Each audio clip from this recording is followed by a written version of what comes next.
thousands of years of human invention. But how does our generation measure up to the geniuses of the past? To find out, I've challenged a team of top engineers to recreate the machines that changed history. Are you ready to see what challenge awaits you this week? Yep. First, they must rebuild each one, using only the original materials. I really think we're going to struggle with this one. Then use their 21st century knowledge to try and improve on them. I think this kicks ass. When they're put to the test, will they have upgraded a masterpiece, or will they have bitten off more than they can chew? It's complete evil warfare. It's present versus past, and the reputation of modern-day man and woman is at stake. I think we can beat the ancestors and have fun getting it.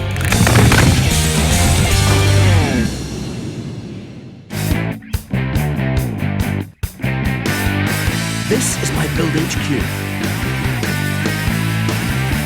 Outside, I've got a stockpile of timber and metal. Inside is a workshop packed with tools and equipment, all ready to rebuild an incredible machine of the past. This week the team are recreating a weapon that killed off the age of knights in shining armour. Imagine you're on a battlefield with just a sword and a shield, and you're faced with a terrifying weapon that could unleash a hail of bullets. Well, that's exactly the situation soldiers of the 14th century found themselves in. The year is 1346. The 100 Years' War between England and France is in full swing. England's warrior king, Edward III, is fighting to claim the French crown for himself. His chances are slim, as France can muster 4 times the number of armoured knights and horses. The English were valiant fighters on the battlefield, but against such odds, even they would struggle to deliver Edward's prize.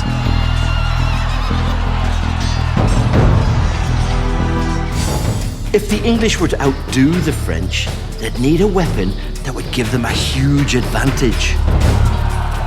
Luckily for them, they had this within their arsenal. An experimental weapon called a rebulliquin. Medieval machine gun. Its 9 barrels could pump out walls of lead that would rip through armour and repel hordes of attacking knights. With such a weapon at his disposal, Edward sealed his victory against the odds and went on to defeat the French in future battles. Incredibly, this advanced piece of artillery was invented just 10 years after the cannon first appeared on the battlefields of Europe.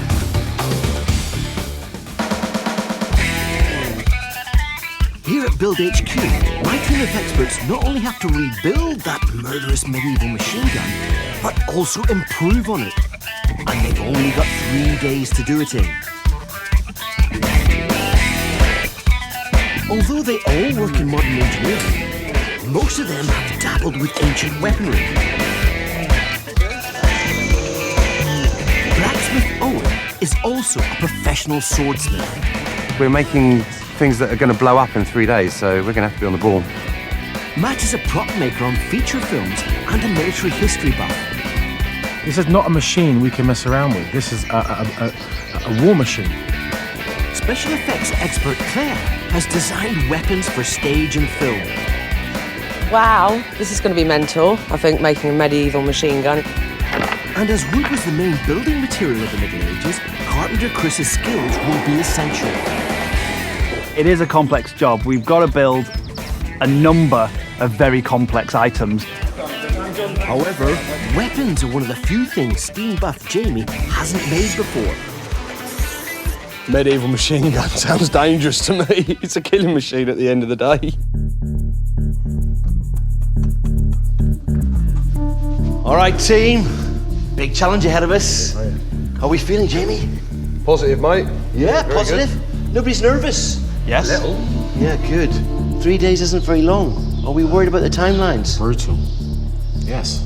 Yeah. Blueprints are in the workshop. Crack on. Look at this. I've given them a blueprint based on the rebulliquin's medieval design. And the team's first task is to determine how this ancient machine gun worked. If you don't reload quickly. Well, you're looking at a gunpowder trail, Yeah, aren't you, there really? is. So it's very old school, or That would've individual gunpowder Like trails. a groove of gunpowder, and you light one end, and it just goes... Bang, bang, bang, bang. Yeah. In fact, this is how it worked. There was a wooden carriage onto which the medieval gunsmiths mounted not one, but 9 bronze cannons. Loaded with gunpowder and lead ammunition, the cannons were linked by a long trough filled with yet more gunpowder. Lit at one end, flames raced down the trough, firing all the barrels and turning the weapon into a medieval machine gun.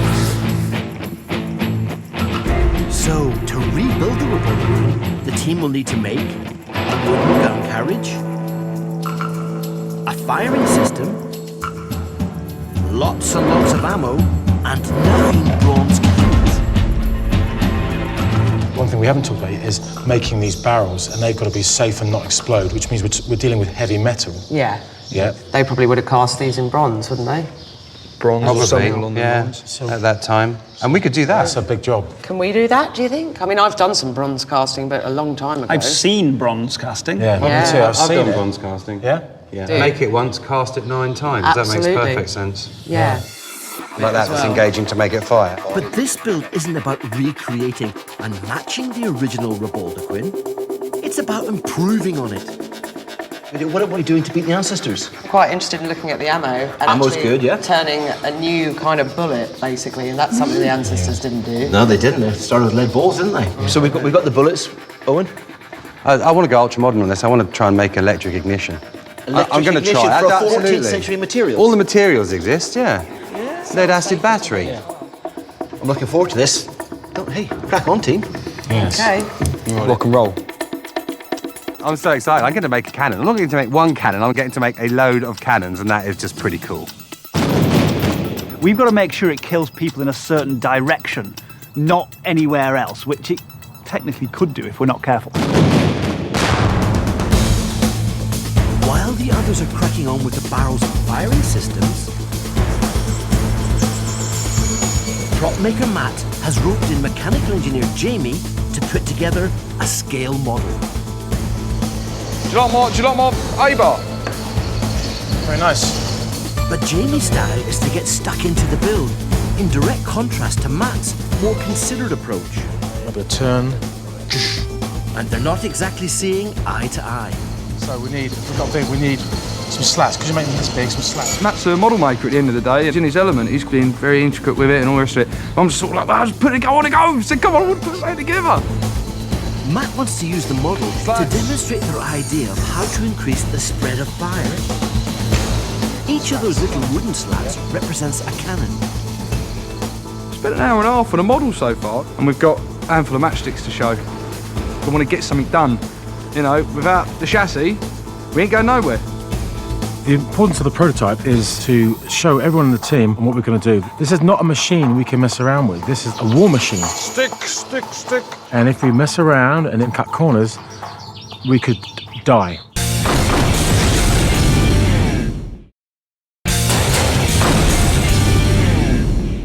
Welcome back to Beat the Ancestors. This week the team are recreating one of the deadliest weapons of the Middle Ages, the medieval machine gun. Known as the Rebaldaquin, it was the first ever multi-barreled gun, and it helped radically alter how war was fought.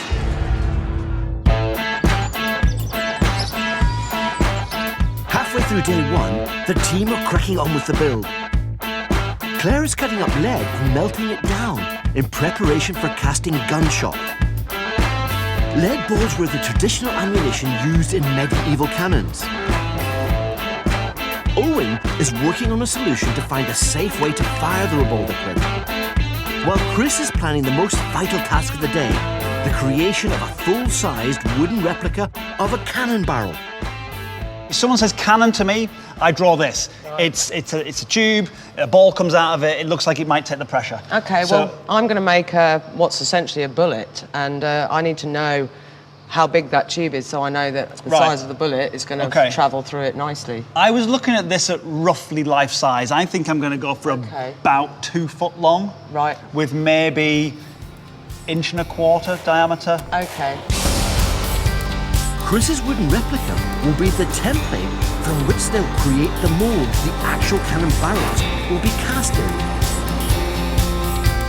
Matt and Jamie have now finished their basic model. They're keen to show it to the team so they understand exactly how the machine needs to be built.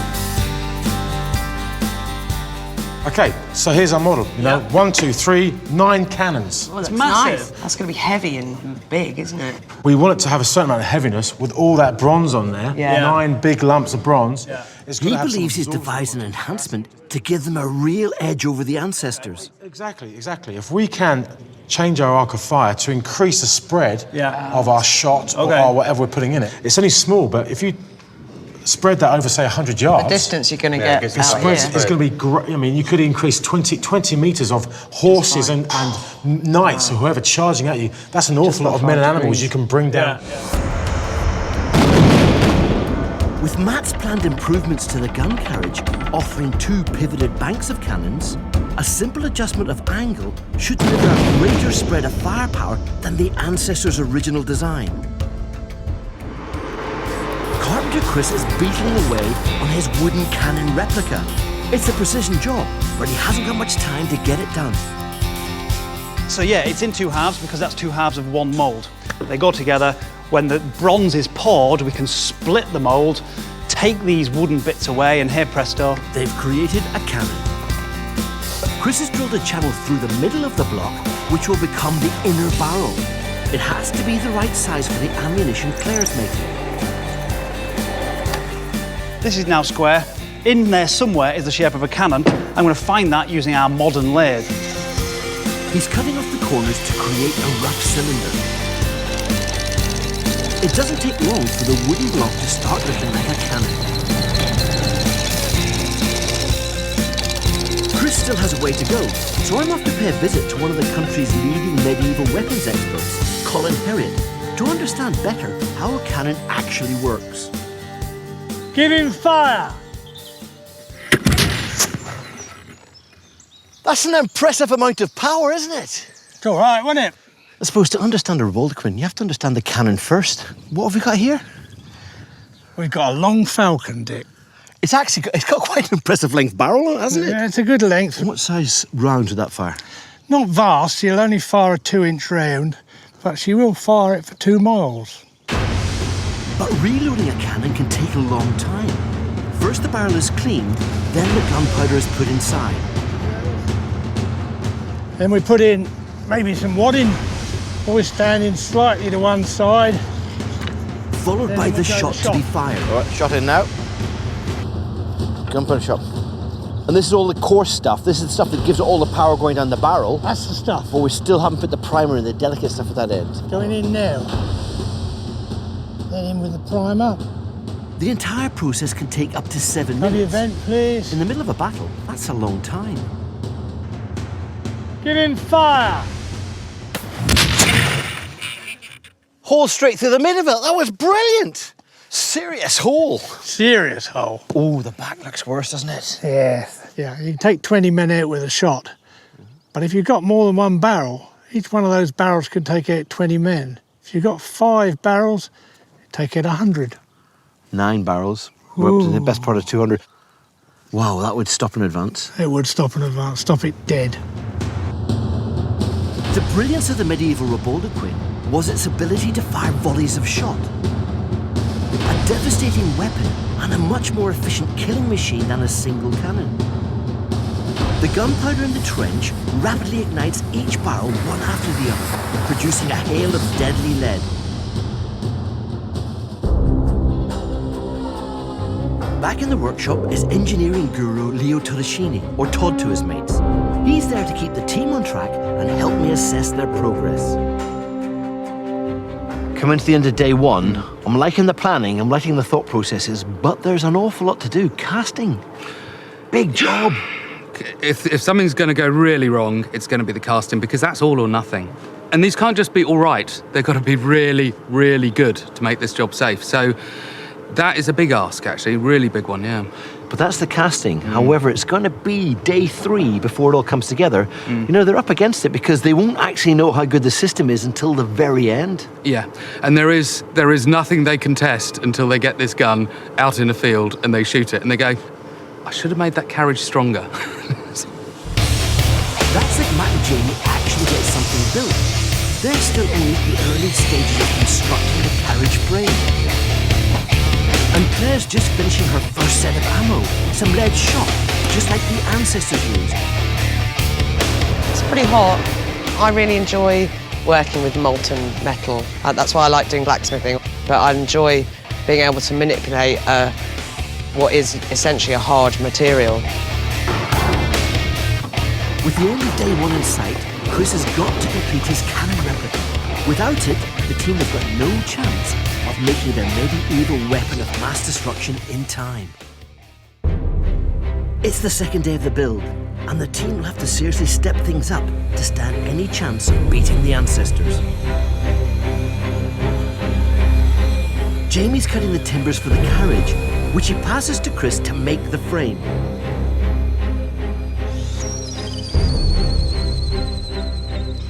It probably will catch first time, it may not. I'll have to play with the gas. But it's Owen who's got the toughest job of the day. He'll be dealing with molten bronze and temperatures in excess of 1,000 degrees centigrade. He lights the smelter and drops in over 100 kilograms of bronze. It's hot, dangerous, and dirty work. The pressure's on. Owen needs to make perfect sand molds from Chris's wooden replica while the bronze becomes molten and ready to pour. To make a sand mold, fine sand held together by a binding agent is packed around a model of the object to be cast. Got to work this sand quickly or it'll dry out, and if it dries out, the whole thing will just fall apart. And it's vital to get this right or we'll end up with a casting that doesn't work and potentially bronze everywhere. When finished, molten metal will then be poured into the mold to make the cannon. I'm happy with that. So what you see as wood is going to become bronze. He packs sand into the second half of the mold box, around the pipes into which the molten bronze will be poured. Sand molds were first used to cast metal by the Chinese about 2,500 years ago. As the smelter reaches the critical temperature and the bronze is almost ready to be poured, Owen needs another pair of hands. We've got to get the top of this mould off, so we're very gently lifting it, turning it and placing it down. We mustn't knock it or we can mess the whole thing up. Okay, let's go for it. Oh, damn. Turn it. But there's a problem. The sand mold is damaged. I didn't pack the sand round tight enough, probably. All the bars might be too close to the surface in there, so we've lost a little bit of sand, so we're going to have to do that again. Because everything is critical. We are really in a time situation.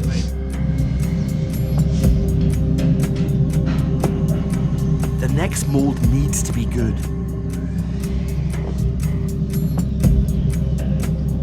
Okay. That's pretty cool. Nice. Wow. Yeah, nice. Cool. Good one. Yeah. So here we go. With the mold ready, Owen can begin to pour the molten metal. He's now roped in Claire to help as well. This is by far and away the most dangerous job of the build. I'm just preheating this barrel tube so there's no moisture on it, because if there was moisture when we poured molten bronze onto it, there could be a serious bronze explosion. The water would turn into steam and the bronze would come straight back up at us. A steel tube is inserted into the mold to act as a barrel liner. Without it, there's a danger the bronze could rupture when the cannon's fired. All the way out. Lovely. Boiling is 100 centigrade. This stuff is 1200 centigrade plus. If you've never been next to something that hot, it's very hard to describe it. If you slipped and dropped it and had it spilling there, it's almost not worth thinking about. Between them, Owen and Matt are holding over 100 kilos of molten bronze. Off and up. It's bright, bright orange. I mean, it's It's got a unique colour to it. You know, the wave of heat is unique. I mean, there's nothing, I've never experienced anything like it. Claire is directing the pour and scraping off the slag the impurities that have floated to the top of the molten metal. If impurities get into the cast metal, the cannon could become brittle and shatter when fired. It's good, it's so far. Yeah. Keep going. Keep going. Keep going. Keep going. Keep going. Ooh. That's it. Wow. Well done. Oh my goodness. That was good. It's hot. Very, very hot. Man, I'm burning up. That was amazing. That was the hottest I've ever been in my life. That's one. Okay. We got 9. Oi, oi, oi. Inside, Chris and Jamie are perfecting the innovative swivel gun racks, which should increase the spread of fire from their weapon. I think 9 inches would be more than adequate. In fact, look at that. I've made it 8.5. Yeah, so. yeah, 8.5 is equally as adequate as 9. Yeah, buddy. Right, I'm going to cut it off. Put Excellent. it on. All right, weld it on, fetch it back. Jamie's using his precision metalworking skills, shaping a pivot pin for the gun rack to revolve on. It's been a tough, hot day. Should we dump it down and try and get the mould off? But now it's time for them to see the results of their hard work. And we're out. Wow. Wow. That looks good. That's better than I expected. Good. Wow, look at that. Wow, what an amazing colour. Isn't it? It's like a sunset. Well, isn't it beautiful? Some of the cast cannons have cooled down enough for Owen to begin some heavy metalwork, trimming off the excess bronze with an angle grinder. Then they get rid of the tarnish to see the lovely lustrous bronze beneath. He's never usually fit first time. And as it comes to the end of day 2, it feels like the team are on a roll, but not everyone is convinced. Chris is worried about the gun carriage. Oh, it's in. It's coming along a bit too easily, really. It's a bit of a false sense of security. Because we're going to be firing very heavy projectiles out of the end of these 9 cannon. And if this isn't solid enough, the thing's going to... it could fall to pieces.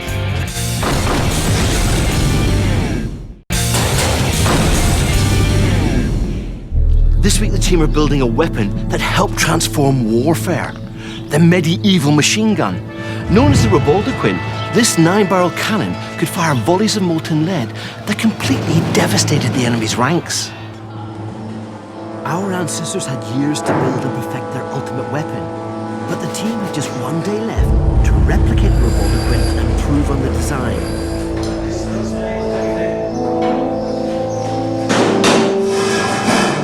The skeleton frame of the carriage is only just coming together. They've got a lot to get through today, and the jobs are just mounting up. Chris prepares a pivot mechanism on the carriage. As they can only use materials that were available to the ancestors, he's gone for a very 14th century solution to lubricating the system. Animal fat. Hilly, what on earth are you doing with lard? It's my dinner. No, it's not my dinner at all. We're going to smear it on the inside of our mating surfaces for our thrust plate. This is quite a moment, you know. Okay. Let your one go. Down.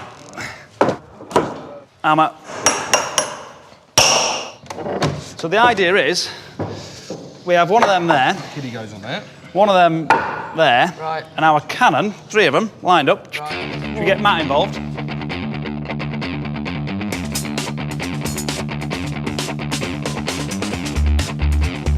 They look good though, don't they? Oh, look at that. They've now got a spread of fire of 8 degrees on each side. A clever modernisation, which they hope will beat the medieval original. But that will be impossible if they've got no decent bullets. Guns and the carriage are all useless unless the bit of lead hits the right place at the other end. And I think we need to put a bit more thought into that bit of lead. Well, actually, Chris, Claire has already commented she thinks will be an improvement in the medieval gunshot, a bullet that she believes will beat the ancestors. The shot that used to be used would be balls. We need something that isn't going to just fly out of control in the barrel. We need them to come out as straight as possible. As Claire's going to be a little while shaping her bullets, I've popped out to one of the fields behind the workshop where Todd is going to demonstrate the importance of tight-fitting bullets. Okay, Todd, it's a little cannon. It's a great cannon. It's gorgeous, isn't it? Very sweet. Our medieval friends, when they made a cannon, they could not be absolutely sure how big the bore was down the centre, how big the hole was, and how straight it was and clean and so on. So they had to shoot a ball that was loose in the barrel. Otherwise, there was a risk of it jamming and the whole lot would explode. The problem with ill-fitting ammunition is when the gunpowder ignites, some of the rapidly expanding gas from the explosion escapes around the side of the ammo, reducing the force with which it is shot from the barrel. This is called windage. There's nothing mystical about an explosion. It's not a weird thing. It is just a very quick release of gas. We're going to fire this now, aren't we? Yes, we are. So let's load up. 3, 2, 1, fire. Okay, but hold on, it rolled quite well. Yeah, I mean, but that is a very good example that you've actually got a significant amount of powder in there, to be honest. Yeah. And that's what you got out of it. And that's because of the windage. A lot of gas is getting lost past the side of the ball. With a better fitting projectile snug in the barrel, there's less leakage, so the pressure behind it is much greater, increasing the velocity and making it fire further and more accurately.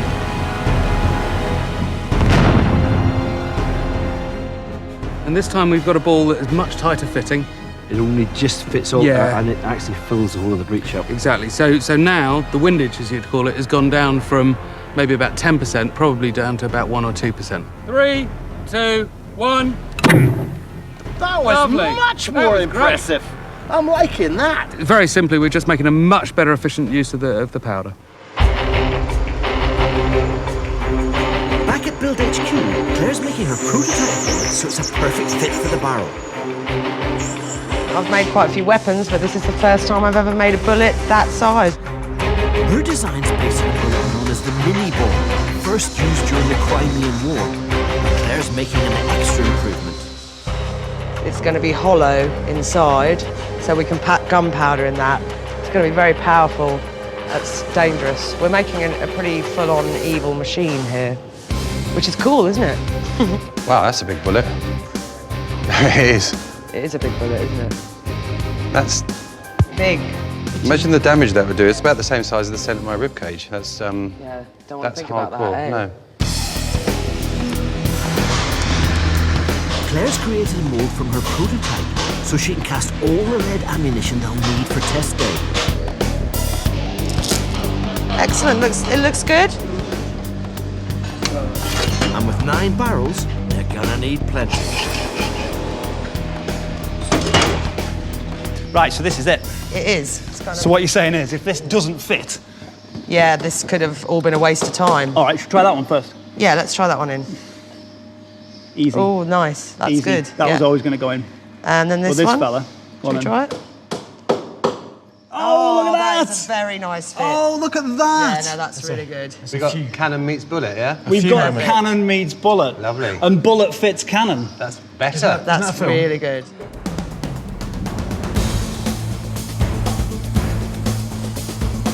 Metalmeister Owen has started creating his electric ignition system. First up, he needs to make a battery. Saying electricity is one of those things that's been around us all the time. It exists in nature, but the harnessing of it is quite a modern thing. He's using materials medieval man would have had access to. Lead and sulfuric acid. With these, he can create a basic lead-acid battery.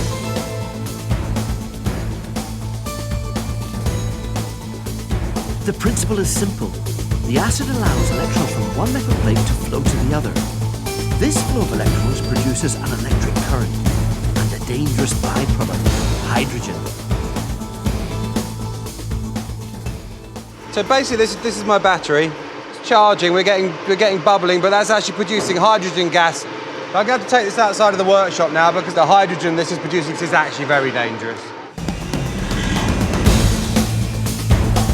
Amazingly, the discovery of the Baghdad battery, a 2,000-year-old terracotta pot, suggests that batteries may have been around for a lot longer than most of us imagine. Inside the ancient pottery jar, archaeologists discovered true metal plates and the residue of a weak acid solution. All the components needed to create a simple electric cell, like Owen's battery. So it's a complicated solution to make our life simpler and safer. We're not dealing with naked flames around a cannon. Along with the battery is nothing like a simple trigger mechanism. This will send an electric charge from the battery to the touch holes, igniting the gunpowder and letting them safely fire each can of barrel individually or all together. But will it work? I've pretty much got a trigger system. I've got to bolt it together, and the battery, I'm kind of confident, a little bit of an unknown. This is going to be the trigger mechanism for the cannons. I've got the first 3 banks, so the left-hand side at the moment. That's good. Bang, bang, bang. Brilliant. Bang! Excellent. And maybe the whole lot at once, but we'll think about that later on. Let's see if it works then, shall we? You ready? Yep. Okie dokie, I'm going to go 3, 2, 1. 3, 2, 1. Yay! Whoa! That's ignition. Homemade battery, rock and roll. Well done, bang, Owen. bang, bang. Brilliant. Brilliant. Rock and roll! Ooh! It's a good result. Though the team have worked really hard to get to this point, I have some concerns. Time for a chat with Pod. When it comes to the last half day, there are some fundamental issues. We haven't seen the trigger mechanism finished. Yep. Cannons. Yep. Yeah. All this, even the design of the carriage, they're going to be up against it to try and beat the ancestors, aren't they? I think they are, because I think what's happened is they've got carried away by seeing the big carriage there and going, oh, aren't we pleased we've made all this stuff? But actually, it's the detail that takes all the time. It's the wiring, it's the igniters, it's the powder charges, it's all of the stuff that goes around it that you don't really notice, but is very necessary. Everything's almost together. We've got an awful lot to do. We've got cannons, we got straps, none of it's bolted together. We've got a chassis, that's almost there. I've got to start wiring my electric ignition system, so it's busy, busy, busy. On top of that, they're still fretting that their gun carriage won't be strong enough to deal with the recoil. All we want to do is stop this thing falling to pieces, basically. Just want to stop it flying apart. So the metal straps around the wood are making sure our cannon does not fall Force to pieces. comes down here, metal strap contains force. Yeah. They're worried enough that Jamie is drafted in to make some metal plates to strengthen the structure. But with the pressure on, people are getting tired, and tempers are beginning to fray. Get it over there, jobbed. Lovely. Owen and Jamie clash over the metal plates. Right, so give that a lovely front. I thought we'd have a strap that went all the way there with 2 bits going through and 2 bits going through. So that's why I did ask why we were making them 10 inches long, because that was going to go in there. It was going to have 2 bolts through there. Only had to be that long. But that's not connecting enough. Put one little bit of that on the inside is just not joining it to anything. Is that cool? Yeah, buddy. Yeah, baby. Even Cool Hand Matt, working on the fiddly job of wiring the ignition, is feeling the tension. You're not helping doing that, Chris. You're not helping doing that with his wiring. Yeah, well.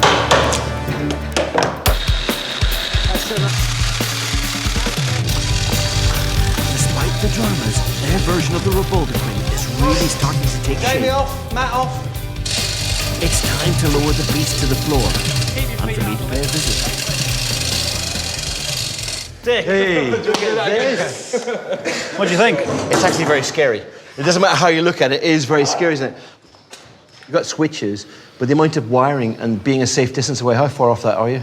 We're close, but we're not there. Yeah? You're following all these wires to the right places? Absolutely. Yeah. I've got to tell you, it's a good build. 9 cannons on a great big lump of green oak. I know. With 14th century electricity. And I don't actually like standing on that end of it, so I'm going this way. Because that way standing there, not nice. Oh, mate. Well done, team. Cracking effort. Okay. But there's still plenty more to get done. Claire's preparing her ammo for test day, putting gunpowder inside the shell and attaching built-in wadding. And Owen is making a 25-foot umbilical cord to connect to his trigger so they can fire the cannon safely at distance. The electrical ignition. I'm well impressed with that battery you made. I thought that was awesome. Despite the build finally coming together, they've had absolutely no opportunity to test fire their weapon. Have they improved a military masterpiece from the past? Look at it in these big straps. Over-engineering it, mate. Totally. Over-engineering All the way through. Or being too clever for their own good?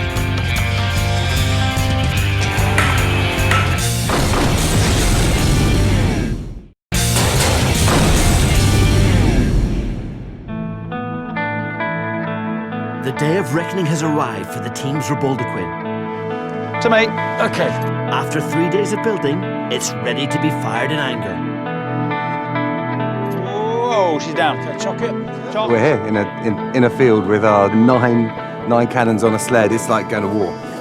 So this is going to be great. The noise will be intense. I'd definitely put your fingers in your ears. This is one of those things that is going to be amazing if our systems work. I must admit, when it comes to this, there's still things that can go wrong. I'd be nervous, and I've been doing explosives for years. But we've done everything we can to sort of make sure it is safe. We've Yeah. got a weapons expert because the team can't handle the black Yeah. powder. Medieval Reboldequins had a nasty habit of blowing up in the faces of the gunners who fired them. To make sure this doesn't happen, we've brought in Mike and Dawn, both artillery experts who've been handling explosives for over 10 years. And Owen's clever electric firing system means no one has to stand next to the gun to fire it. I'm particularly proud of the electric bit. It's going to be like playing explosion music. The electrics may look good, but they are a bit basic, and the cannon still hasn't been test fired by the team yet. We're going to use the age-old technique of stuffing grass into the cannons to indicate if their barrels have been fired or not. Going to fire now. Okay, firing. That was awesome. That was awesome. That is good. That's brilliant. How is that, Owen? That's pretty cool. That's pretty cool. Well, it certainly works, but how will it compare with Edward III's medieval original? To find out, I've devised a series of challenges. Test 1, loading time. The medieval Reboldequin took a dangerously long time to unload, as each of its cannonballs had to be placed on top of gunpowder and separate layers of black wadding.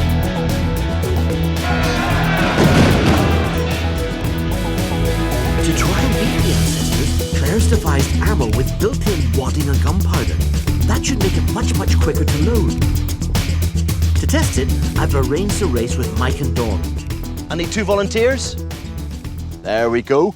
You're going to be loading your 21st century munitions against a team of experts who are going to be loading the original ammunition and see who can do it the fastest. Let's go. 3 barrels loaded, primed, hands in the air. 3, 2, 1, go! First, both teams clean up barrels to get rid of any glowing embers still inside. Oh, they're going for the whole swab down as well. Yeah, full swab. Yeah, you have to do that all the way through. Wow, excellent, Matt. Well done, mate. Easy. Oh, no. He's beating you, man. He's beating you. Sabotage. It's an end of sabotage. Come on, Matt, to the lead. With Matt behind, Mike and Dawn move on to loading gunpowder. But this is where the team should begin to catch up, as all Claire has to do is add her all-in-one ammunition. For our experts, there's much more to do. Okay, it's down. They're still stuffing wadding in, look. They're still stuffing wadding in. Separate wadding before they can put in their old-style cannonballs. Good work, guys. Well done, team. That's good. Back behind. Let's get them primed. Right, we're ahead. Yep, we're priming. They're still loading. The final task is to prime the fuses. Second fuse hasn't gone in. No, it's third now. Third fuse going in. Come on. Hands in the air. Hey! Excellent. Well done, guys. Well done. Stand still. They're still going on the other side. Team, that was very close, considering it's your first loading against the experts. The ancestors' loading time was 1 minute 40 for 3 barrels. Team, 1 minute 30. Well done. So they've beaten the ancestors, but only just. Claire's clever bullets would shave off only 30 seconds of loading time across 9 barrels.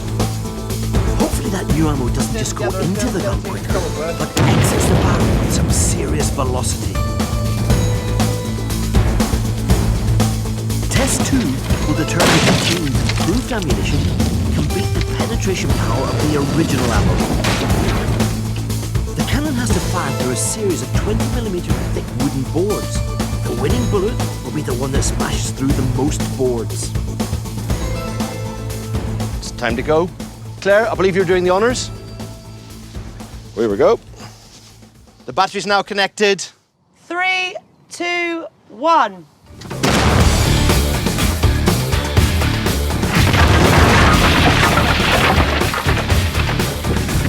Claire's tight-fitting ammo shoots from the barrel, smashing through the boards. Whoa! But how will the Ancestors' ammunition compare?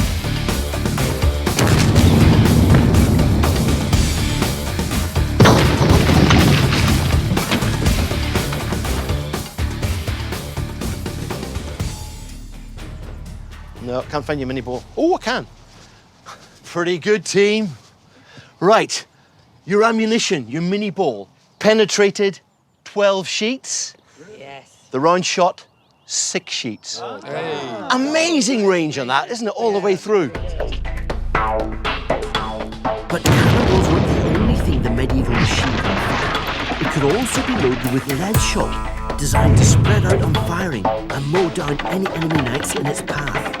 In Test 3, we'll find out if the team's improvements mean their gun has an even deadlier spread of fire. In front of you, 20 metres away, you've got a wide frontage of soldiers. Historians believe at that range, the spread of the original cannon would have been about 2 metres. That's only about 2 of the blokes in the middle. You've got to go and better that. Let's load the weapon. How many do we reckon? All of them. No, Jamie was always going to say all of them. 6 to 8. We'll get 6. We've actually got 9 guys there, and it'd be nice to see a mess of each one with 9 cannon. So everybody seems very confident you're going to beat the Ancestors. Oh, yes. Yeah. Pin out of there. That's going to give some... The team are confident because the 2 outside banks of cannon can swivel up to 8 degrees. This should have a big impact on the spread of fire. Mr. Hill, there are enemies to the front. Would you like to deal with them? Yes, sir. Here we go. Good.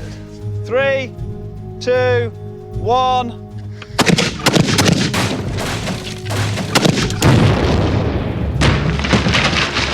That was brilliant. 1, 2, 3, 4, 5. Oh no, they got the one on the 6. ends. 6 of them. We did get the end ones as well. There's shots Yes, on the there ends. are. There are. Yeah, all of them. Congratulations. All of them.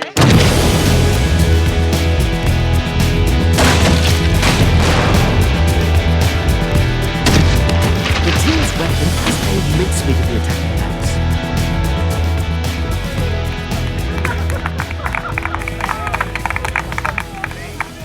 When it comes to your speed of reloading, you beat the crack team there. Your range, your penetration, far outstrip the Ancestors. Spread a shot. Definitely. Amazing. An outstanding victory. You've beaten the Ancestors. Well done, guys. Brilliant. There's holes in everything. Well done, mate. Well done, mate. Do you want to see the devastation? Amazing, isn't it? Yes, yes! Yes, you did get it. Just the sound is brilliant. I think it performed so well, our machine. It's brilliant. Who'd be this bloke? Make it hold, make it hold. That one is well and truly look at that. secured. Blew those people away, especially in the middle, but they're just peppered. Absolutely peppered. What's the devastation like in the back? Ooh, messy. The more satisfying thing is to think that we did something that they probably could have, but didn't. They're collecting souvenirs. You get his watch, I'll get his boots.